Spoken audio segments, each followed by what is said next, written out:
Atrévete a cruzar el umbral de lo desconocido con los misterios clasificados como los códigos paranormales, enigmas que desafían a la ciencia, conspiraciones y creencias insólitas, fenómenos paranormales, bestiario mitológico, invitados especiales, la bitácora insólita, el diario de un investigador. Con Antonio Zamudio, comenzamos.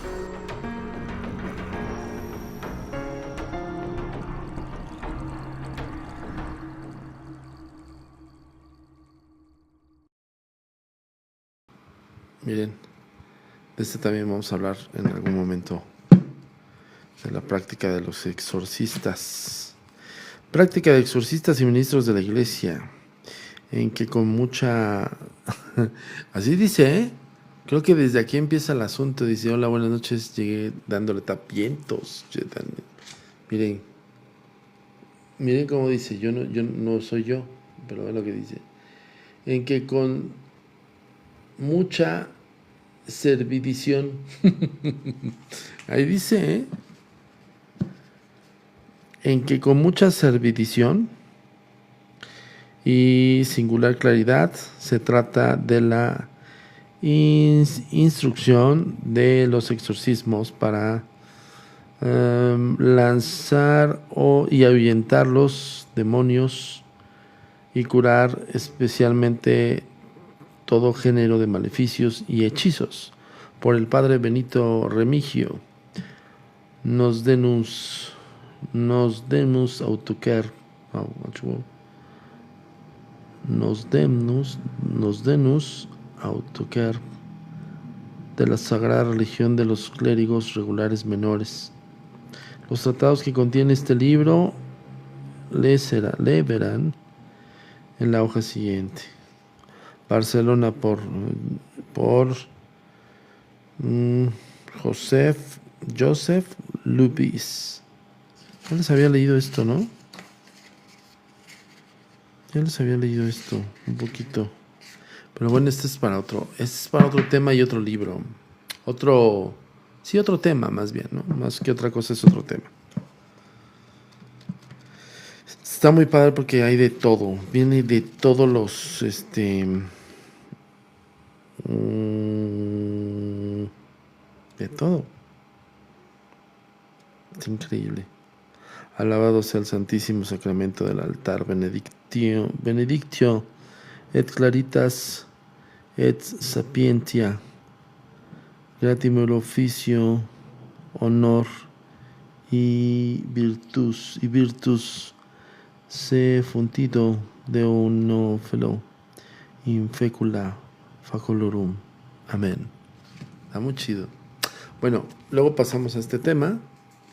Te lo guardamos. Y nos vamos directamente con este. Gracias, Dianita.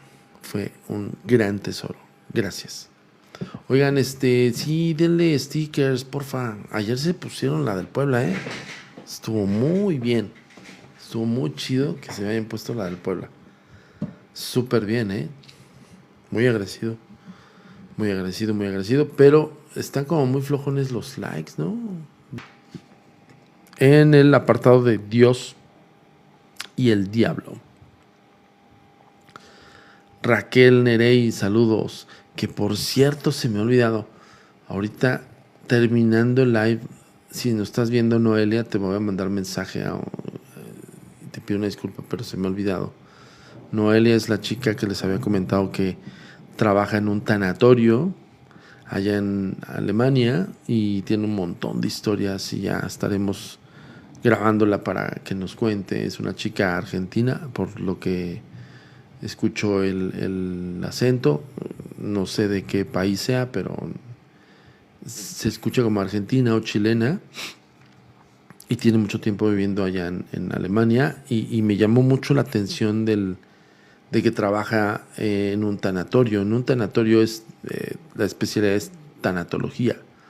Entonces la tanatología es a la persona desahuciada a bien aceptar esa parte de despedirse, esa parte de aceptación y trabajan con la persona que es pues vaya, que está desahuciada, y por evidencia también a los familiares. Es muy importante esa labor. Dice, disculpe, me pueden decir el libro? ¿Qué pueden decir del libro Cerdos en la Casa? No lo he leído. ¿De qué es? Cerdos en la Sala, ¿de quién es? Y si nos puedes dar como un contexto de quién es el libro, quién lo escribió, qué editorial, y con todo gusto. Y si el tema, a ver, aquí está Bets, a ver si nos puedes buscar, Bets, si es ese libro, ese título, y de quién lo escribió y como para qué. Dice, tanatología es para cerrar cualquier ciclo, sea cual sea el tema, pero si es más por un fallecido. Pues es que deviene más el concepto de tanatología, mi queridísima Lu, al bien morir. No sabía que era exactamente para cerrar otro ciclo. Yo sabía que era justamente el acompañamiento de personas que están a punto de terminar. Cerdos en la Sala, una guía práctica para la liberación. ¿De quién? ¿De Gabriele Amort? Me suena, ¿no? Me suena como de Gabriele Amort. Yo voy con una tanatóloga y me da con... ok. Con tanto de cualquier apego. No sabía eso, mi queridísima Lu. Si es debe de ser de Gabriele Amort. Me suena, me suena un poquito. Pero no, igual estoy equivocado, no sé.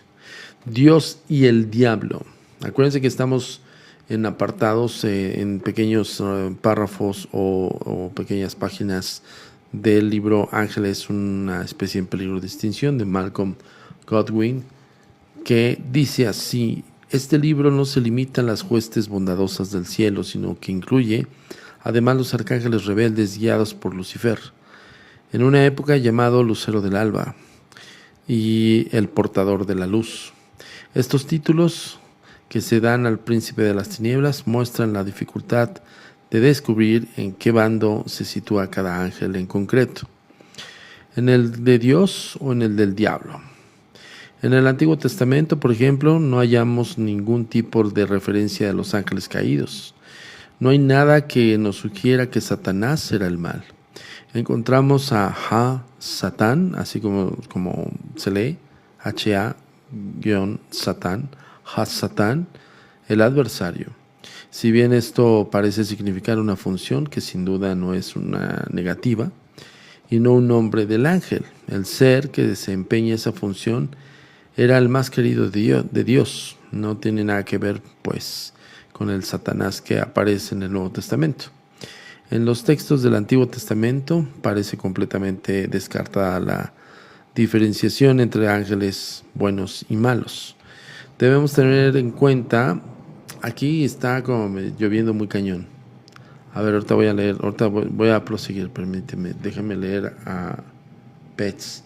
Este libro tiene enseñanzas claras y sencillas para cualquier persona que desea ser libre de toda atadura y opresión de Satanás. No lo había leído, lo voy a buscar. De Frank Eida, ese libro. Lo voy a buscar, Mar. Suena bastante interesante. Dice, en los textos del Antiguo Testamento parece completamente descartada la diferenciación entre ángeles buenos y malos. Debemos tener en cuenta, no obstante, que en la época en que se compiló el Nuevo Testamento, una tercera parte de la hueste celestial, capitaneada por Satanás, se había precipitado al abismo. Existen como mínimo 7 relatos contradictorios sobre su caída, los 7 días que duró el descenso al abismo. Asimismo, una versión agnóstica en el que el Dios judío, Yahvé, es presentado como Satanás, el príncipe de las tinieblas, quien creó nuestro universo y lo rige junto a ángeles tenebrosos y maldados. Fíjense las versiones, está interesantísimo. Únicamente podemos encajar las distintas partes de este variado y multicolor mosaico en las legiones angélicas y demoníacas por medio del estudio de las escrituras apócrifas, apocalípticas y de la pseudoepigrafía. No se trata, sin embargo, de un mosaico estático y compacto. Más bien nos encontramos ante una panorámica dinámica, en constante evolución, de las fuerzas en pugna del bien y el mal. En uno de los primeros relatos, por ejemplo, contemplamos el supuesto bien todopoderoso como poseedor de una naturaleza inquietantemente ambivalente. En un momento de auténtico resentimiento, aniquila toda una esfera de coro angélico por no haber cantado sus alabanzas a la señal. Es decir, te da un contexto también de ese Dios omnipotente, omnipresente, pero también ambivalente. O sea, es decir, medio bipolar al güey. Te está diciendo, aniquila toda una esfera en su coro angélico por no haber cantado sus alabanzas a la señal, es decir, al ser encomendado la señal para que canten sus alabanzas a ese Dios, ¡pum! Se elimina un coro. Encontramos también la misma ambigüedad en cuanto al bien y el mal en el comportamiento de la mayor parte de los favoritos del Padre Celestial.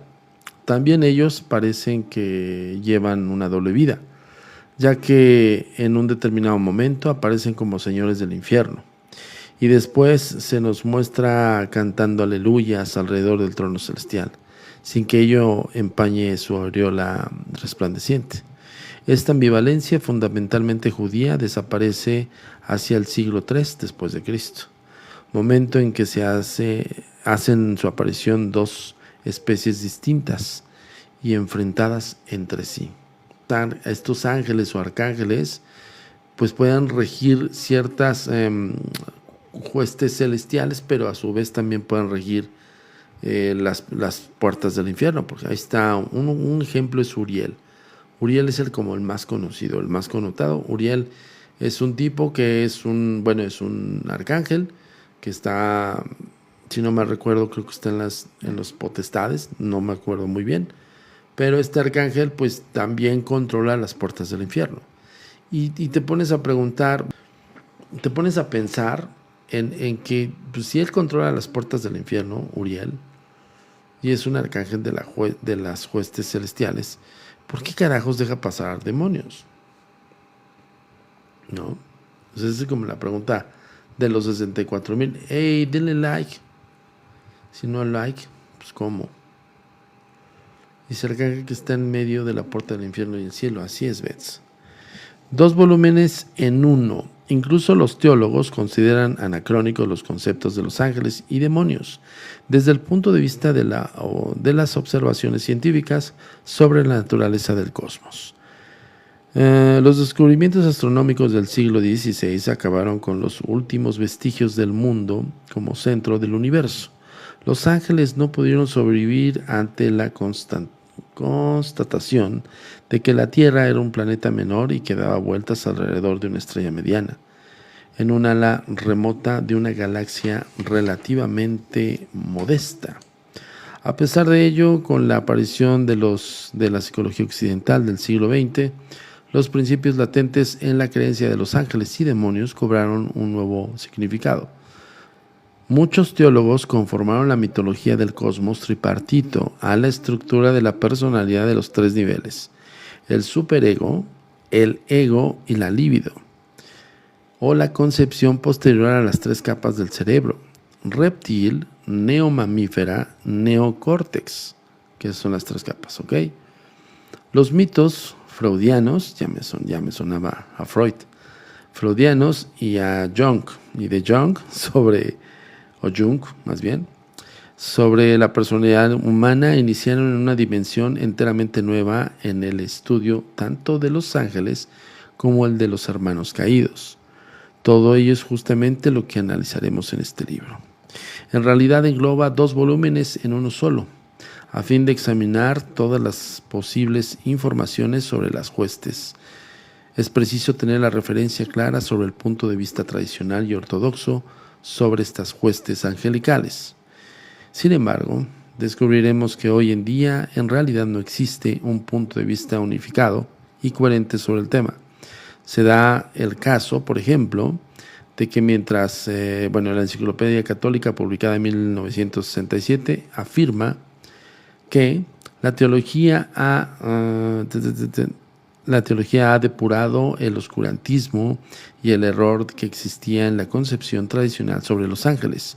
Aumenta nuestra confusión en afirmar a los fieles que los ángeles son completamente espirituales y ya no únicamente una materia muy etérea, parecida al fuego, es decir, una nebulosa. Los católicos conservadores, incluyendo el Papa actual, estamos hablando de un libro de 1996. Estamos hablando de que el Papa en aquel entonces era Juan Pablo II, ¿ok? Aunque los católicos conservadores, incluyendo el Papa actual, abogan por un espíritu angélico real, al que denominan demonio, mientras que los escépticos en el seno de la misma iglesia creen que no existe más que el pecado individual fruto de la opción inherente al ejercicio de la propia voluntad. Es decir, hacer lo que uno diría la sacrosanta voluntad. Determinados obispos insisten en la existencia de los ángeles mientras otros afirman que no existen. La teología protestante adolece de las mismas ambigüedades. Lutero descartó la elaborada superestructura angélica global con un gesto despreciativo, aunque curiosamente y de forma inflexible se aferró a la creencia de Satanás. Y en sus hordas tenebrosas, claro que, tal como él mismo precisó, si no existe el pecado ni el diablo, ¿para qué la necesidad de un Cristo Redentor? Lo deja, por eso lo repetí, lo quise contextualizar tal cual y como dice el libro, para que no sea una expresión mía, porque está increíble como lo dice el autor. Claro que, tal como él mismo precisó, si no existe el pecado ni el diablo, ¿como para qué carambas existe un Cristo Redentor? Así de tal cual y directo. No tendría por qué existir uno si no existe el otro. ¿Me explicó? Está increíble esto. De modo que, al haber en la actualidad una auténtica confusión sobre la naturaleza del ángel, se ha compilado una completa antología de la ciencia angélica. Y a partir del periodo en que los ángeles habitaban en el cielo y en el mundo, todo está claro, o todo estaba claro. La primera parte es en realidad un joyero acotado en el tiempo en el que podemos observar a los ángeles en la cúspide de su poder y autoridad. Esta edad de oro finaliza de forma brusca con la apocalíptica peste negra, que en pocos años diezmó la población de Europa. Solo habían transcurrido 10 años desde la plaga, cuando la Iglesia, bajo la presión implacable de las nuevas ideas sobre el hombre y el cosmos, empezó a negar sistemáticamente la jerarquía angélica establecida. Las antaño bulliciosas calles de la ciudad celestial quedaron repentinamente silenciosas y desérticas. ¿Dónde estaban estos ángeles? De este tema trata la segunda parte del libro. Está increíble, está muy cañón. Hay distintos conceptos de tiempo, temporales. Vamos a poner los conceptos temporales. Como en la edad de oro de la propia iglesia antes de la peste negra, pues era, y sí lo podemos ver, los retablos eran en absoluto todo un contexto, todo un constructo del retablo angelical. Esta versión, estos alitas, todos se ven como tipo andróginos, era la plenitud, por eso lo detalla muy bien. La edad de oro finaliza de forma brusca en la apocalíptica peste negra, que en tan pocos años diezmó la población de Europa. Es decir, justo esta vendimia, este marketing que te decían de los ángeles, güey, que los ángeles lo cuidan, porque los ángeles son creación de Dios y todo el rollo, todo el marketing que se hacía, pues gracias mi queridísimo Kurayaku, pues se les vino abajo con la peste negra. Y luego 10 años después, desde la plaga, cuando la iglesia bajó la presión de las nuevas ideas del hombre y el cosmos, es decir, el cambio también grotesco y rotundo del cambio de conciencia. Hoy se quiere retomar el tema angelical aunque lo remiten a algo tan banal como cualquier güey que se meta ayahuasca siente que contacta con ángeles. O sea, hoy hacen una distinción, más bien hoy más bien lo remiten a lo más mortal, a lo más absurdo y mortal, que es un hijo marihuano puede contactar con un ángel porque se mete pues sí, cosas alucinógenas, ¿no? Que sí ha cambiado. Hoy no sé cómo la postura de la iglesia con los ángeles. Tendríamos que preguntarle a un eclesiástico, que sería muy buen tema. Preguntarle a un eclesiástico, a ver, oye, hoy cómo conceptualizan el tema de los ángeles. Hoy los eclesiásticos, ¿cómo?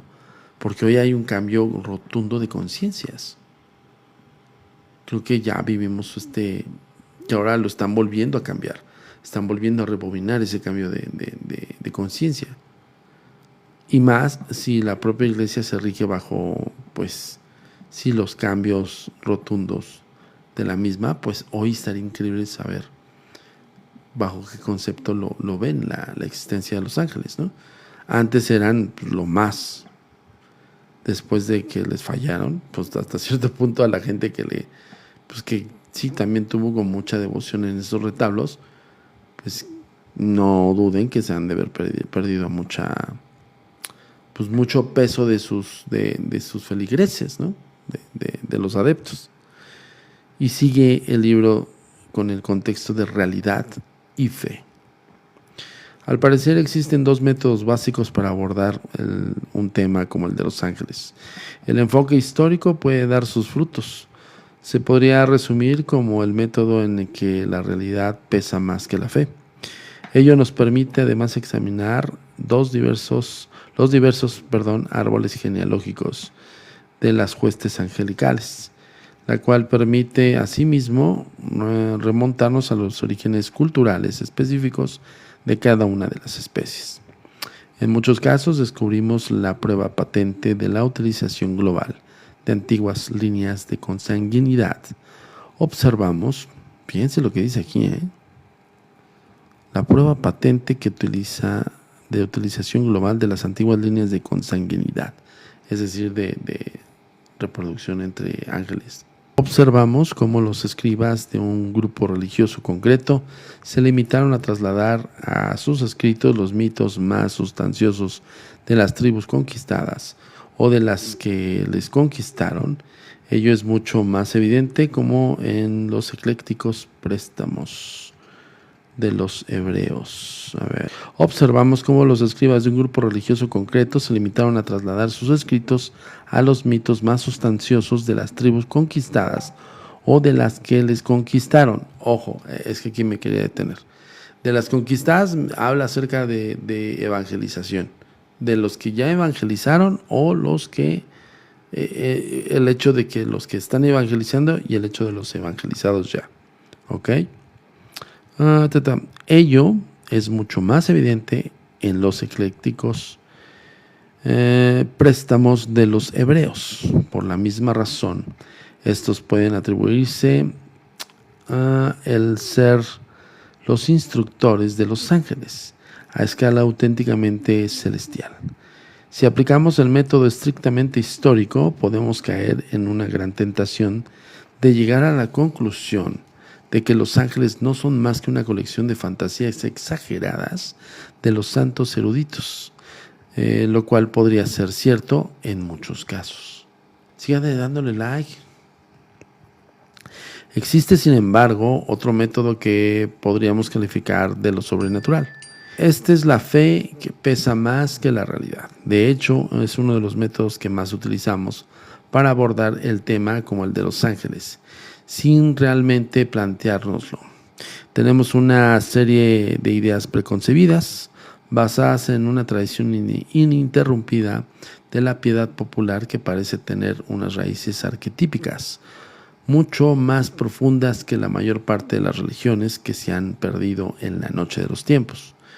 Estas concepciones arcaicas, bastante más antiguas que el cristianismo, el islam o el judaísmo parecen haberse reproducido con los genes o como mínimo tener una profunda ligazón con la memoria colectiva. El último enfoque es el estado del método científico. Aquí la ecuación que se establece es más útil. Se puede decir que la realidad crea la fe, o bien que al observar un fenómeno a nivel científico, el observador puede hacerse una idea de cómo funciona este y su naturaleza, como podría ser un buen método. De todas formas, los científicos modernos, háblese de 1996, ¿ok? Los científicos modernos han descubierto que el mundo no es tan simple y que a menudo la fe crea la realidad. Qué gran frase, ¿eh? La fe crea la realidad. Los físicos cuánticos saben que si esperan en que una partícula actúe como una onda, así será. Si esperan que actúe como un punto, se acomodará de la misma forma en su idea. Esto se debe en parte a que cualquier método de observación del mundo cambia necesariamente nuestra percepción de él, con toda y absoluta razón. Por eso les decía yo del cambio de conciencia. O sea, si estaban hablando del cambio de conciencia en la época de la peste negra, que hubo un cambio de conciencia de este contexto, de decir, primero eran como los ángeles protectores y después de la peste negra cambió a también ajustarse la propia iglesia en la postura de los arcángeles o ángeles, cambia también intrínsecamente por el hecho del cambio de conciencia. Yo por eso les arrojaba la pregunta de hoy. Hoy, con este cambio de conciencia, ¿qué creen que haya cambiado la concepción de los ángeles? Obvio sí. ¿La existencia de tal? Sí. Aunque haya uno que otro Mary Jane allá afuera que pues por meterse cosas piensa que se conecta con ángeles. Aunque evidentemente es una nebulosa de alucinaje por medio de lo que se está metiendo, ¿no? De todas formas, los científicos modernos han descubierto que el mundo no es tan simple y que a menudo la fe crea la realidad. Los físicos cuánticos saben que, si esperan que una partícula actúe como una onda, así será. Si esperan que actúe como un punto, se acomodará de la misma forma a su idea. Esto se debe en parte a que cualquier método de observación del mundo cambia necesariamente nuestra percepción de él. Por eso lo repetí. Y es todavía más fundamental la idea que no podamos salir del universo para observarlo. Y esto es 1996, güey. ¿Qué te platico, mi queridísimo Malcolm? En 96 estaba tu percepción bajo ese contexto de estamos en un universo al cual no podemos salir a observar, ¿no? Bueno, sí salimos, pero no nosotros. Son sondas. Son envíos. Gracias, Jonás. Envíos de robotcitos, güey, porque uno como tal no puede abordar una pinche nave y salir al espacio exterior, ¿no? Todavía, del 96 para acá, casi 30 años después, y seguimos en las mismas condiciones. Aquí lo voy a repetir. Y es todavía más fundamental la idea de que no podemos salir del universo para observarlo. Pues ahorita ya, eso sí, los güeyes que aventaron, gracias Claudita hermosa, que aventaron un observatorio, tuvieron que esperarse no sé cuánto tiempo de años para que se alinearan los planetas para poder aventarlo, que llegase más allá de la masa negra y poder tener fotografías del universo después de la masa negra. La masa negra es lo que justo te han vendido de la NASA en el espacio exterior y lo que se ve es masa negra, no se ven estrellas, ¿no? Dice, todos formamos parte de nuestro propio experimento. Esto es un punto de mucha mayor importancia cuando nos planteamos la observación de los ángeles. No debe olvidarse que no puede dar vida el ángel para su testigo. No existen pruebas concretas y sustanciales que demuestren lo que ha visto o experimentado el testigo. Lo demás forma parte del mito, la leyenda y la especulación. ¡Pum! Güey, no más. Por eso me encanta este libro. Por eso me fascina este libro. Es otro contexto, es más basado a lo científico. Tiene todas las perspectivas, ojo. Tiene perspectivas eclécticas, tiene perspectivas agnósticas, tiene perspectivas religiosas y tiene perspectivas con metodología científica y tiene perspectiva histórica. Para entender y comprender un tema tienes que basarte en el estudio. Eso es lo que te está diciendo este libro. Buenas noches, un placer saludarte. ¿Qué pasó siempre con la investigación que hacías de Bael? Todavía está en investigación, RR. Samudio de por sí sobreanalizo todo. Ahora no dormiré. Es que la forma en cómo lo maneja Malcolm es increíble. No oficialmente, pero sí puedo tocar el tema de los arcángeles y de los ángeles, porque mi base bibliográfica fue Malcolm y otros más. Otros escritores más y otros eruditos del tema. Por eso me puedo sentar en donde me siente y le puedo rebatir y debatir a cualquiera, decir, güey, tu forma de ver la concepción de los ángeles es poética, romántica. Fer, muchas gracias. Hola, bonita noche, bienvenida. ¿Cómo se llama el libro? ¿Qué pasó, Edith? Ángeles, una especie en peligro de extinción, así se llama el libro. Es justamente lo que sucede cuando romantizan también la existencia de los espíritus y la forma de comunicarse con los espíritus. No puedes romantizarlos porque justo ya me han invitado a otros podcasts y ya he planteado este tema. El querer romantizar a los espíritus es justamente como remitirlos a que su existencia y su atoramiento, su encapsulamiento de espacio-tiempo, puede ser tan banal y tan básico como decir, están atorados pero están esperando que tú les hagas caso y que literalmente los veas como perritos falderos. Así como cuando ven lomitos en la calle y que piensan que todos son buena onda, así, ¿no? Entonces ese es el contexto del no romantizar el tema, o los que romantizan el tema es que piensan que todos los espíritus están en la benevolencia o están en la paciencia de escucharte y decir, sí, ya vino a hablar conmigo. Pues no. Así es, y dice, cuando no investigas o lo dejas en creencia. Por eso te está explicando Malcolm en su libro La realidad y la fe. Cómo contextualiza el tema base histórica, base metodología científica. Y te hace unos razonamientos que me quedan claros, por eso soy fanático de lo que escribe Malcolm, porque hace atisbos de freudianos y de Jung. Muchos se clavaron con Jung. Yo soy más freudiano, absolutamente freudiano. Pero te da estas otras vertientes. ¿Sí me explicó? Entonces, si es un tema paradójico hasta cierto punto. ¿Dónde queda la paradoja en contexto de que quién tiene la razón? ¿No? Yo, por ejemplo, lo que sí les puedo decir es que he constatado la manifestación sobre de personas en ejercicio de la posesión y el exorcismo. Yo he visto eso.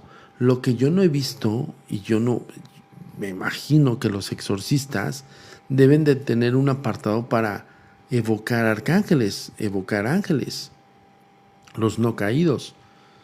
Pero ya a la fecha, y eso igual y puede ser una falta de expertise o puede ser falta también de aprendizaje, de que no me ha tocado. Pero yo no he visto en contexto un eclesiástico exorcista evocando un ángel para contrarrestar a un demonio. Todo va bajo el concepto exortum, el exorcismo católico apostólico romano, donde hacen referencia a ese Dios Padre, a Dios Hijo, que referentemente es como más a Cristo. Pero en ningún momento dicen, oye, voy a evocar a Micael, voy a evocar a Gabriel, voy a evocar, ¿saben? Nada de eso. Es algo bien interesante. Porque en todo caso uno, pues si se va al concepto histórico, donde en la religión, en la concepción religiosa, se habla de este arrojamiento al abismo por parte de Micael hacia Lucifer, ¿no? Entonces tendría que caber que Lucifer lo tiene más miedo a Micael, ¿no? Por ejemplo, ¿no? A Zadkiel, a Jofiel, ¿no? Son arcángeles que no son caídos, que están dentro de la jerarquía de las huestes celestiales y que son los soldados, prácticamente los soldados de Dios. Así es, los ángeles actúan en tu vida si reciben la orden de Dios, mientras no. Exactamente. Incluso muchos, yo lo platiqué de hecho no lo quisieron tocar el tema, porque romantizan el tema. Pero yo les he dicho, los arcángeles y los ángeles no nos ven como tú los ves a ellos. Tú los ves omnipotentes, omnipresentes, la primera creación de Dios, y dices, sí, mi Dios benevolente. Bajo tu concepción, crees que es un Dios benevolente. Pero justamente aquí te lo explica bien, bien curioso Malcolm, como esa ambivalencia un tanto del propio Dios benevolente. Es decir, de repente no le dan las alabanzas que él ordena y destruye pues sí, un coro. No, entonces sí es un Dios castigador. Esa es la gran diferencia de todo el contexto. O sea, ¿dónde llega a que ese feligrés, ese ser humano feligrés, que le rinde pleitesía a un ser que no lo ha visto, que solamente se lo han vendido en un retablo se lo venden como esto? Sin embargo, pues no los rescata para una peste. No son rescatados para una posesión. ¿Sí me explicó? Entonces sí es una gran diferencia entre concepciones, realidades y creencias. Por eso no se puede romantizar nada. No, Rafael, hasta donde tengo entendido, Luis no es caído. Yo tengo una experiencia con un ángel y no es que sean buenos o malos. Son entidades. Marte contestaría de la forma más contextualizando el tema de la interpretación. Podría ser para ti que sean entidades. Yo te diría, los arcángeles no tienen sentimientos hacia contigo ni hacia con nadie. No los tienen. Un ángel que representa dentro de la hueste celestial es un soldado. Obedece órdenes, no más. Y quien obedece órdenes es supuestamente de su creador. Samo de una pregunta, ¿la canalización es similar a una posesión? Es cosa diferente, es muy diferente, Fer. La canalización es yo le preguntaría a las personas que te dicen, yo soy canalizador. A ver, ¿cómo canalizas? ¿Qué se entiende por canalización? ¿No? Así es, Mar. ¿Qué se entiende por canalización? A ver, yo por ejemplo recibo N cantidad de mensajes y dentro de los mensajes digo, yo canalizo a leerlos, yo contestarlos bajo mi conocimiento. Pero puede estar otra persona aquí sentada y en vez de estar contestando bajo conocimiento, puede estar interpretándolo. Entonces, esa ambigüedad crea la suspicacia en todos los sentidos cuando alguien te dice, es que yo soy canalizador. No, pues espérame, güey. Pues para empezar, o sea, es como decir, yo soy el checador de los ángeles. No, espérate, güey. Pues estos güeyes se rigen bajo los términos y la obediencia. La obediencia ante el Dios creador. Para estos güeyes te ven hacia abajo. Bien lo dijo Orgen y lo puedo siempre connotar porque lo dijo asertivamente. Orgen dice, si tú evocas un demonio, te ven como si fueras una hormiga. Y neta, así es. La diferencia es que el demonio posiblemente sí te va a pelar, porque ese demonio dice, tiene alma, ¿no? lo puedo hacer legión, ¿no? Si tú hablas de un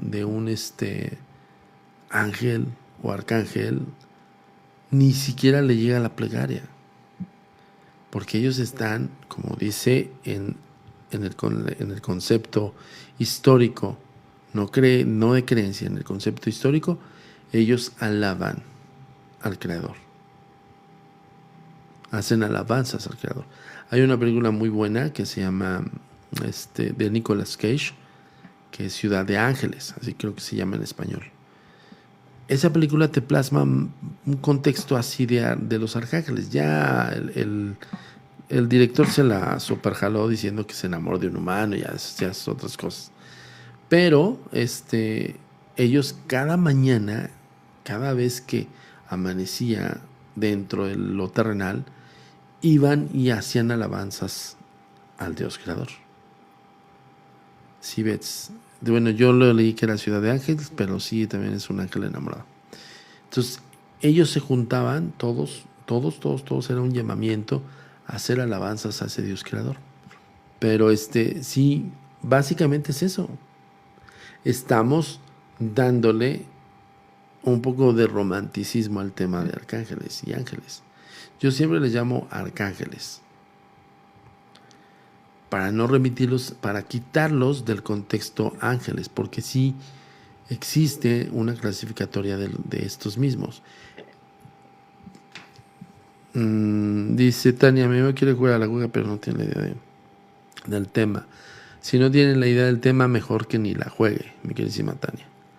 Hola Verónica La Torre, saludos. ¿Quién crees que puede meter mano a lo divino? Pues nadie. Entonces, ¿quién canaliza ángeles? Pues nadie. Es que eso es lo que estoy diciendo, Carlos. O sea, el canalizador o el que te quiere vender la idea que es un intermediario. Fíjense a qué grado llega, incluso toda esa gente, incluso va a una retórica bien sencilla, que nadie, ningún medium, ningún bueno, los que sustentan como mediums los haces pedazos en 2 patadas, pero aquellos que te dicen yo hago una intersección entre una entidad espiritual, ya no hablemos de un ángel, de un espíritu común y corriente. Yo hago que se libere de su atoramiento y que se vaya, porque romantizan que ese espíritu va a ir a los brazos celestiales de ese Dios creador, y que el que intercede es el charlatán petardo que piensa que puede interceder, ¿no? Pero en una retórica fácil, directa y concisa, porque esos güeyes remiten a Dios. O sea, en todo contexto, y esa es una implicación que ustedes pueden tomar nota. Para quien afuera se les diga, no, es que yo canalizo a los espíritus y yo los mando a que descansen. Ah, sí, güey. ¿A dónde los mandas? Primera pregunta. Así yo les diría, ¿a dónde los mandas?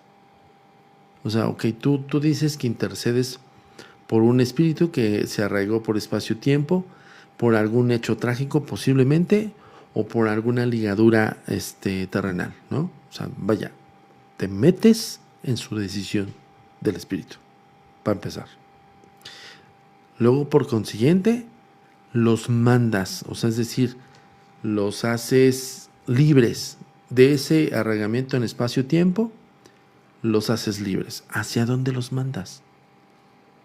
La primera pregunta sería, ¿hacia dónde los mandas? Ese es mi cuestionamiento directo, donde empiezo a desafiarlos. Desafiarlos entre comillas, porque luego no tienen ni puta idea que contestar. De repente se quedan, pues a la eternidad. ¿A la eternidad? ¿Qué eternidad, güey? Perdóname que te diga, pero ya eternidad ya tenían. ¿Pero cómo? ¿Eternidad ya tenían? Sí, están atorados en espacio-tiempo en una eternidad. Mi pregunta es, ok, para empezar, quítales el enganchamiento terrenal. A la luz dicen exactamente, Mar. Los mando a la luz porque no saben contestar, no tienen ni idea. Pero si te contestaron o me contestan como usualmente lo hacen, es que los hago que yo se vayan al creador. No, mentira, tampoco es real. Porque entonces la retórica sería, ok, entonces tú eres más poderoso que el propio creador. ¿O de qué estamos hablando? Y en ese momento, cuando yo les digo, cuando les hago la retórica específica de decir, entonces me imagino que ese omnipotente, omnipresente, que es el Dios creador de estos güeyes, por sus polainas dijo, pues voy a esperar a que un canalizador, también creado por mí, pues lo saque de ese tema, ¿no? ¿O cómo?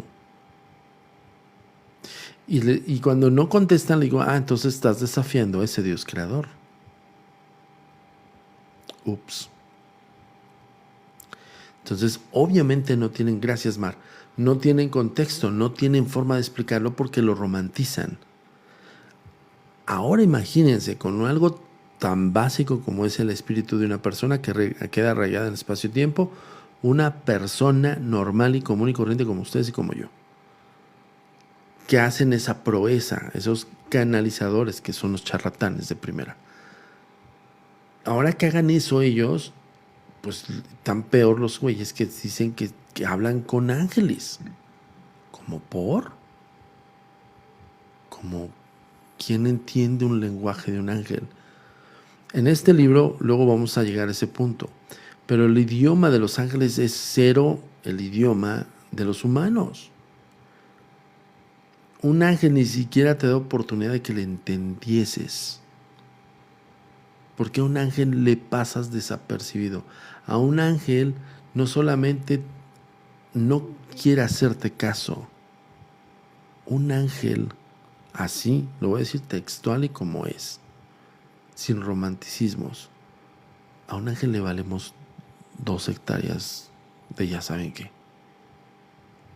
Incluso el mismísimo Micael, que está plasmado como humanoide. Por eso, importante los párrafos de este libro. Por eso pasa entre la fe y la realidad, el diablo y Dios. O sea, para que ustedes, el libro lo que te hace es abrirte el panorama, abrirte la mente para decir, madres, o sea, si yo tengo un contexto de creencia, pues voy a remitir a que son, pues son lo más bondadoso que se puede encontrar, ¿no? Sí, Gabriel, que le llaman Gabriel, es Gabriel. Gabriel es uno de los mensajeros más portentosos, pero es decir, un canalizador de espíritus. Se siente canalizador de espíritus y toda su vida ya anda por ahí, por las calles diciendo que es canalizador. Se autocree la mentira y lo que hace es no sabotearse, ¿no? Entonces, al final del día, lo que hace ese romanticismo de esa creencia es vivir esa realidad. Me queda clarísimo y bajo un análisis que yo lo puedo hacer ahorita, al tiempo que yo no lo analicé de esa manera cuando me tocó vivirlo con Sarita, el dichoso Alanizo que se presentó en ese desayuno, pues yo no lo analicé de esa manera en ese momento, pero de esta manera yo lo puedo analizar hoy. El arquetipo del rubio de ojos azules, grandote al 2 metros, bla, bla, bla, pues tiene mucha connotación con el ángel Micael que lo pintan en los retablos. Si tú ves a Micael, lo pintan andróginos.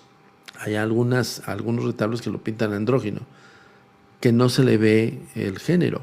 Sin embargo, si es un rubio de ojos claros, alto y trae una lanza. Ahorita se fue más al prototipo de los pleyadianos. Y si tú te vas a los pleyadianos, pues te vas forzadamente, pasas por el suizo. Ay, se me olvidó su nombre. El que sacó las pleyadianas Miss Claydor, yo le puse. Todas las pleyadianas Miss Claydor eran mujeres con pelucas verdes, moradas, azules, rubias y lo que sea. Rubias muy guapas, suizas. Billy Mayer, o Billy Mayer, no sé cómo se pronuncia. Pero pues es esa tipo Billy Mayer, sí. Es ese tipo raza, ¿no? Que remite al contexto alienígena que si te pones a escarbarle, pues es el clásico supremacista blanco, güey. O sea, gracias, Yedanin. Gracias, hermosa. No, no te descontextualiza el tema porque al final te lo remite hasta, fíjense, hasta cómo el propio ser humano, en esa ambigüedad, en esa ambivalencia absurda de refrendar los arquetipos humanos, a los pleyadianos los ponen como supremacistas blancos, güey. Ahí está, sin llegar al tema delicado, ¿no? Pero es un arquetipo humano. Por ahora entiendo perfectamente por qué Alan hizo un güero de ojos verdes o azules. No, azules turquesa, cabrón, porque así se lo platiqué a Fepo el día que me entrevistó y que me platicó acerca de este tema que les decía yo. Honestamente sí se me hace irrisorio, o bueno, no irrisorio, sino muy alejado de la realidad. O sea, yo te digo, yo prefiero mil veces lo terrenal. Las personas que tuvieron vida y que hoy están arraigadas en espacio-tiempo y que te puedo decir, sí, sí, ahí están, ahí deben de estar. Las he grabado, las he registrado, he interactuado con esos seres que son personas que tuvieron vida. Para mí eso es lo más terrenal. Pero un alienígena, como yo le digo, un extramierdestre, pues se me hace algo muy alejado, güey. Pues si de por sí el humano no ha alcanzado, lo dice aquí el propio libro, ¿no? Es todavía más fundamental la idea de que no podamos salir del universo para observarlo. Te lo está diciendo en el 96. Estamos en el 2025 y díganme ustedes si ha salido. Hay intentos. Hay intentos wannabis. Ahí está el tarado de Elon. Intento wannabe, güey. Le está metiendo un montón de lana, pero pues está pensando que va a colonizar un planeta, güey. Ni puedes mandar una nave tripulada, papá. Más allá de los lineamientos de la órbita, fuera de la atmósfera de la Tierra. ¿Qué me dices, güey? ¿No? Y lo más irrisorio del asunto es que pesa todavía la teoría de que el hombre jamás llegó a la luna. Punto. Entonces todo es romántico. Romanticemos. Lo mismo pasa con los ángeles o los arcángeles, que es en ese momento, exactamente, ni siquiera pueden con sus coches, exacto. Es en ese momento donde justo creo yo que es donde meten estos arquetipos, porque al final del día es gracias a esa Europa, la Europa antigua, donde se ven los retablos de los ángeles con alitas. Pero aquí este libro te lo va a explicar súper bien. Bueno, intuición razonable. Vamos a terminar con esto. Para llegar a los 100,000 corazoncitos, porfa, y sigan por favor. Kurayaku, ¿a qué empieza el live? Mañana a las 9 de la noche, mi queridísimo Kuray. Y gracias por esos stickers. Ya es el último párrafo para llegar al siguiente tema, que creo que lo vamos a tocar mañana. Primera parte, Antología del Saber Angélico. Pues es como la introducción. Vean, termina aquí. Termina ahí. Hola, Anita. Sí, voy a esperarme hasta que cumplamos los 100,000. Intuición razonable, después de que lo que les acabo de compartir de Malcolm. La segunda parte de Ángeles tiene como objetivo presentar una serie de casos clásicos de encuentros y especulaciones sobre la naturaleza angélica, que era lo que les decía.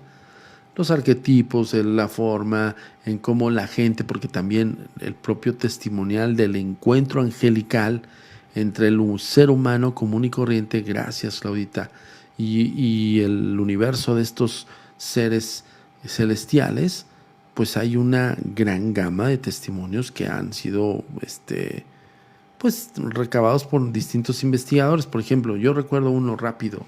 Gracias, Kurayaku. Gracias por ese sticker, hermano.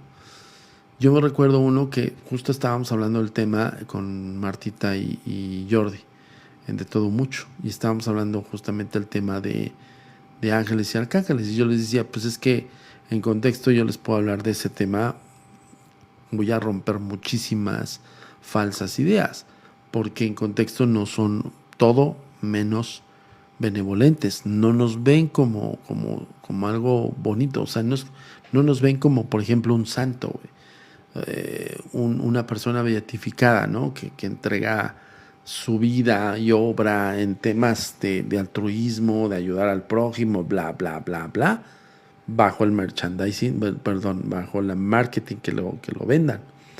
Y luego trasciende y luego ese personaje al rato canonizado. Ese personaje canonizado, pues en evidencia sí te va a ver, porque eso te lo venden. A ese otro santo que le vas a rezar, por ejemplo, está San Juan Pablo II. Está canonizado, si no mal recuerdo. No sé si ya está como santo. Sí, creo que sí, ya está para venerarle. Entonces a ese papá, pues ya le puedes rezar, y ese papá pues te lo venden en el marketing como alguien que es muy benevolente y que pues ayuda al prójimo, y eso es como lo vendían. Gran diferencia, ¿no? En contexto a estos ángeles de retablo. El ángel de retablo es aquel de la época medieval. Ese ángel de la guarda, para que me entiendan, ¿no?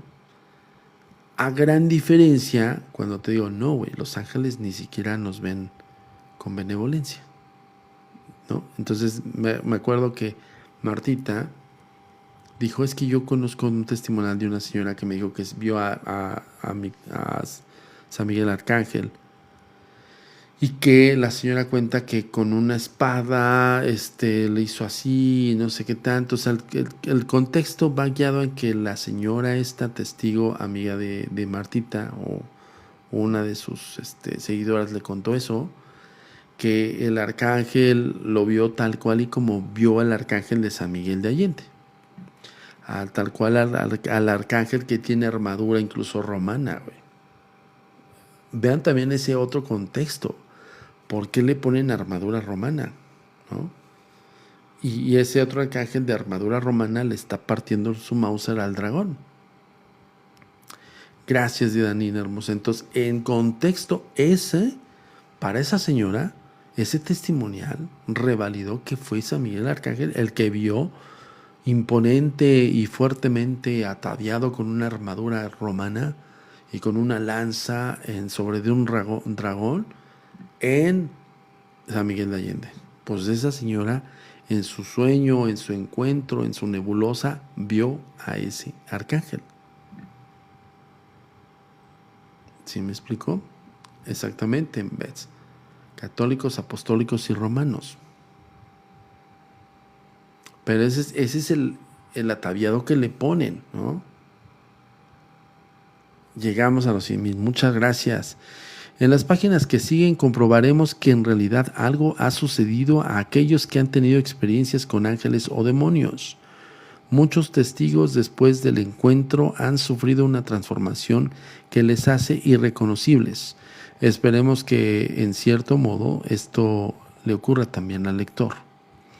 Respecto a los ángeles, Samuel Butler tiene toda la razón en contra y todo el sano instinto a su favor. Algo que hoy nos parece tan cierto como lo que fue hace 10,000 años en las tierras bíblicas. Y ya viene el tema, todo, como yo lo he tocado, los sumerios, los persas, los babilónicos,